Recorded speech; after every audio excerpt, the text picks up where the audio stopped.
Israel যুক্তরাষ্ট্রের হামলায় মধ্যপ্রাচ্য দীর্ঘমেয়াদী যুদ্ধের শঙ্কা তৈরি হলো। এই হামলার কঠোর প্রতিশোধ নেয়ার হুমকি দিয়েছে তেহরান।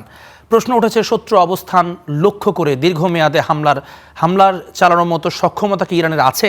সম্প্রতি চীনের সাথে সুপারসনিক মিসাইল নিয়ে একটি চুক্তির ঘোষণা দিয়েছে ইরান। ধারণা করা হচ্ছে এই চুক্তির আগেই চীনের কাছ থেকে ক্ষেপণাস্ত্র সক্ষমতা অর্জন করেছে তেহরান। গেল কয়েক মাস ধরেই তুঙ্গে ইরান যুক্তরাষ্ট্র উত্তেজনার পারদ। একের পর এক শান্তি আলোচনার পরও দুপক্ষই ছিল মারমুখী অবস্থানে। আরব সাগরে মার্কিন রণতরী মোতায়েন, হরমুজ প্রণালীতে ইরানের সামরিক মহড়া সবই জানান দিচ্ছিল খুব বড় কিছু একটা ঘটতে যাচ্ছে। সব জল্পনা কল্পনার অবসান ঘটিয়ে শনিবার ইরানে যৌথ হামলা চালিয়েছে ইসরায়েল যুক্তরাষ্ট্র। প্রশ্ন উঠছে, মার্কিন ইসরায়েলি অত্যাধুনিক সমরাস্ত্রের সামনে কিভাবে টিকে থাকবে ইরান?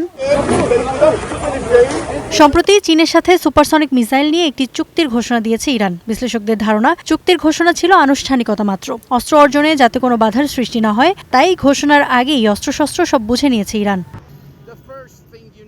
ইরানের সামরিক সক্ষমতা নিয়ে আলোচনা করতে গেলে তাদের ভূগর্ভস্থ মিসাইল সিটিগুলোর কথা না বললেই না। 2026 সালের একাধিক গোয়েন্দা রিপোর্ট বলছে, মার্কিন ও ইসরায়েলি নজরদারি এড়াতে মাটির শত শত ফুট গভীরে এসব শহর নির্মাণ করেছে ইরান, এবং প্রতিনিয়ত আরও বাড়ানো হচ্ছে এসব সিটির পরিধি।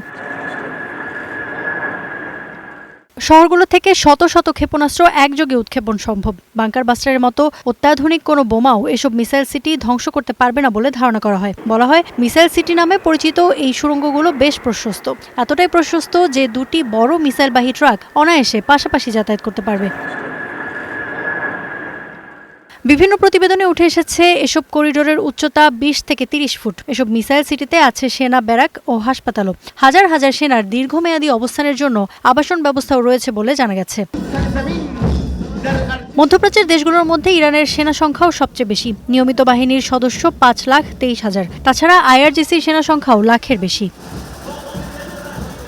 Iffat Khandakar, Star news.